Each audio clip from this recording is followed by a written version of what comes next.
ٹھیک ہے بیٹا. آپ کے پاس پھر سوال جو نمبر 4 آئے گا وہ آئے گا خوشخطی، یعنی ایک صفحہ خوشخط لکھیں. تو آپ کٹنے پین اور مارکر کے استعمال سے پراپر پیج صفحہ تیار کر کے حاشیہ لگا کر آپ نے سب سے پہلے مارکر کے ساتھ خوشخطی کی ہیڈنگ دینی ہے. اس کے بعد پھر آپ نے پورا ایک صفحہ خوشخطی کا کوئی بھی پیراگراف آپ لکھ سکتی ہیں.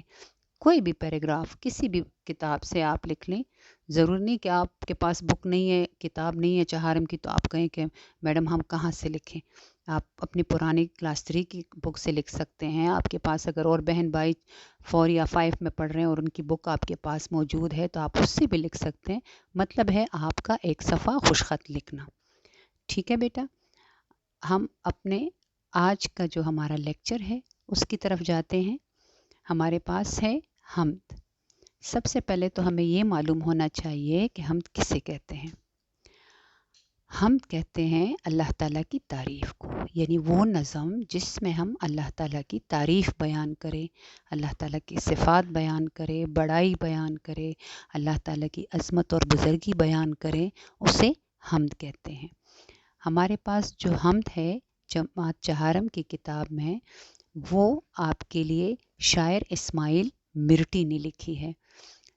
شاعر اسماعیل میرٹھی، یہ جو ان کے ساتھ نام کے ساتھ میرٹھی لکھا ہوا ہے نا، یہ میرٹھ علاقہ ہے، جگہ ہے انڈیا میں، جہاں پر اس شاعر کی یعنی شاعر اسماعیل میرٹھی کی پیدائش ہوئی ہے. یہاں یہ ان کی جائے پیدائش ہے میرٹھ، تو یہ اپنے نام کے ساتھ میرٹھی لکھتے ہیں. انہوں نے یہ نظم لکھی ہے، یہ حمد، اور حمد میں اللہ تعالیٰ سے اپنے محبت کا اظہار کیا ہے. اور اس حمد کے ذریعے ہمیں یہ بتایا گیا ہے کہ اللہ تعالیٰ نے اس کائنات میں ہمارے لیے کتنی نعمتیں پیدا کی ہے، بے شمار نعمتیں، ان گنت، جس کی گنتی ناممکن ہے. یعنی اگر ہم دنیا کے کسی بھی چیز پر نظر ڈالیں تو اس دنیا میں موجود کوئی بھی چیز بے فائدہ یا بے مقصد نہیں بنائی گئی، بلکہ ہر چیز کا کوئی نہ کوئی فائدہ اور کوئی نہ کوئی مقصد ہے. اللہ تعالیٰ نے اس کارخانہ قدرت میں، اس دنیا میں ہمارے لیے بہت ساری چیزیں پیدا کی ہیں. اگر ہم آسمان کو دیکھیں تو آسمان ایک نیلا چھت ہے جو ہمارے سروں کے اوپر اللہ تعالیٰ نے بغیر پلر کے، بغیر کسی ستون کے، اتنا بڑا چھت ہمارے سر کے اوپر اللہ تعالیٰ نے اپنے قدرت سے، اپنے طاقت سے کھڑا کیا ہوا ہے. اگر ہم زمین پر نظر ڈالیں تو یہ خاکی رنگ کی جو زمین ہے، اللہ تعالیٰ نے جو فرش بچھائی ہے ہمارے قدموں کے نیچے، کتنی خوبصورت زمین ہے، جس پر کتنی ٹھوس ہے، جس پر ہم آرام اور سکون سے چل رہے ہیں. اگر ہم اپنے جسم پر نظر ڈالیں تو اللہ تعالیٰ نے ہمارا جسم کتنا مکمل بنایا ہے. ہمارا ہر ایک عضو جو ہے، ہر عضو کا اپنا اپنا کام ہے. تمام اعضاء بغیر یا بے مقصد نہیں ہے، بلکہ ہر ایک کا اپنا اپنا کام ہے. جیسے آنکھیں ہیں، دیکھنے کا کام کرتی ہے، ناک سونگھنے کا کام، یا کان ہے، اس سے ہم سننے کا کام کر لیتے ہیں، ہمیں آواز سنائی دیتی ہے. اگر ہمارے کانوں میں معمولی سا بھی مسئلہ آ جائے اور ہمیں آواز سنائی نہ دے تو ہمیں سمجھ نہیں پڑتی کہ اگلا ہمارے ساتھ کیا بات کر رہا ہے، ہمیں کیا کہہ رہا ہے. تو دل کی اگر مثال ہم لے لیں، دل و دماغ پورے جسم کے مالک ہیں. دل میں مختلف خواہشات پیدا ہوتی ہے، احساسات ہوتے ہیں، جذبات ہوتے ہیں. دل کا جو سب سے بڑا کام ہے نا بیٹا، وہ کیا ہے؟ وہ پورے جسم کو خون سپلائی کرنا، خون مہیا کرنا. دل خون مہیا کرتا ہے، پمپ کرتا ہے جسم میں، تمام جسم میں خون کو، بلڈ کو. ہمارے پاس مشق ہے، اس میں الفاظ مانی ہے. پہلا لفظ ہے خوش نمائی. خوش نمائی کا مطلب کیا ہے؟ خوبصورتی. یعنی ایک چیز کی خوبصورتی، ایک چیز ہمارے دل کو اچھی لگ جائے، اس کی خوبصورتی سے ہم متاثر ہوتے ہیں نا، تو خوش نمائی کا مطلب ہے خوبصورتی. کومپلے وہ چھوٹی پتیاں جو تازہ پھوٹی ہو. یعنی موسم خزاں جب گزر جاتا ہے تو تمام پتے درختوں سے جڑ جاتے ہیں، درخت اور پودے خالی ہو جاتے ہیں. پھر موسم بہار جب کی جب شروعات ہوتی ہے تو اس میں چھوٹی چھوٹی پتیاں آپ دیکھتے ہیں نا، درختوں میں پودوں میں یہ نکل آتی ہیں، چھوٹی چھوٹی کونپلیں پھوٹتی ہے. تو کونپلے کا مطلب کیا ہے؟ وہ چھوٹی پتیاں جو تازہ پھوٹی ہو، یعنی پیدا ہوئی ہو. قادر، ہر قسم کی قدرت رکھنے والا یا طاقت رکھنے والا، یعنی اللہ تعالیٰ جو ہے وہ قادر مطلق ہے، سب سے زیادہ طاقت اور قوت رکھنے والی ذات اللہ تعالیٰ کی ہے. تو قادر کا مطلب کیا ہوا؟ طاقت رکھنے والا.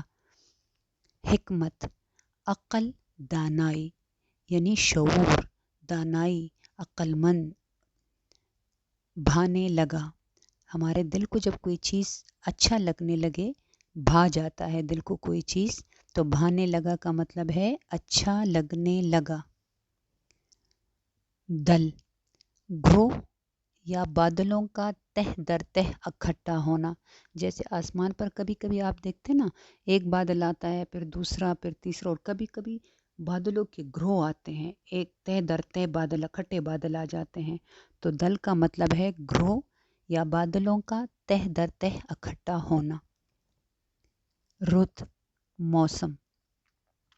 تھر تھرانا، کانپنا، لرزنا. جیسے سردی میں ہم لوگوں کو سردی لگتی ہے نا، ہم کانپتے ہیں نا، لرزتے ہیں، اس کو کہتے ہیں تھر تھرانا. نادر، نایاب، قیمتی، بیش قیمت. قوی، طاقتور. قوی کا مطلب ہے طاقتور، یعنی بہت زیادہ طاقت جس میں ہو. اب ہم اپنے حمد کی پڑھائی کرتے ہیں. جو چیز خدا نے ہے بنائی، اس میں ظاہر ہے خوش نمائی. ہر چیز کی ہے ادا نرالی، حکمت سے نہیں ہے کوئی خالی. یعنی اللہ تعالیٰ نے اس دنیا میں جو کچھ بنایا ہے بہت ہی خوبصورت بنایا ہے. کائنات پہ اگر ہم نظر ڈالیں، کائنات میں موجود وادیاں، پہاڑ، دریا، سمندر، پھل پھول، پودے، درخت، ہر ایک چیز میں اللہ تعالیٰ کی قدرت نظر آتی ہے، خوبصورتی نظر آتی ہے. اگر ہم سب درختوں کو دیکھیں، آنکھوں کو ٹھنڈک ملتی ہے انہیں دیکھ کر. تاروں بھری رات کیا بنائی، دن کو بخشی عجب صفائی. جاڑا گرمی بہار برسات، ہر رت میں نیا سما نئی بات. یعنی اللہ تعالیٰ نے رات کو روشن رکھنے کے لیے، رات کی تاریکی کو دور کرنے کے لیے، اندھیرے کو دور کرنے کے لیے اللہ تعالیٰ نے آسمان پر چاند اور تارے بنائے.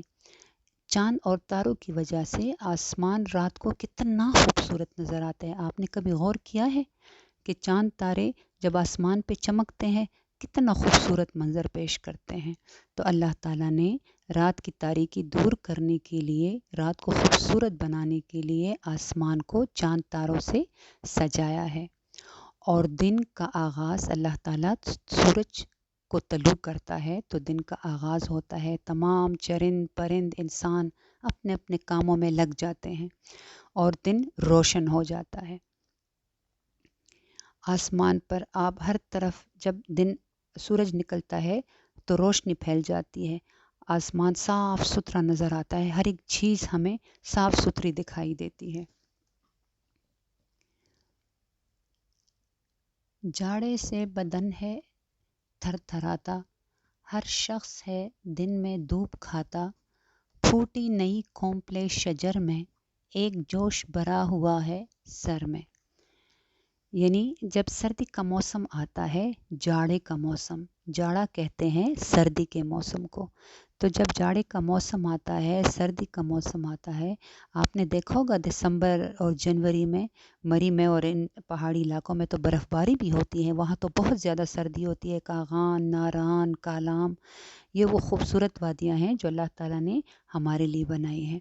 تو وہاں پہ تو اور بھی زیادہ سردی ہوتی ہے، لیکن ویسے جاڑے کے موسم میں، سردی کے موسم میں سردی بہت زیادہ ہوتی ہے. تو ہمیں کیا محسوس ہوتے ہیں؟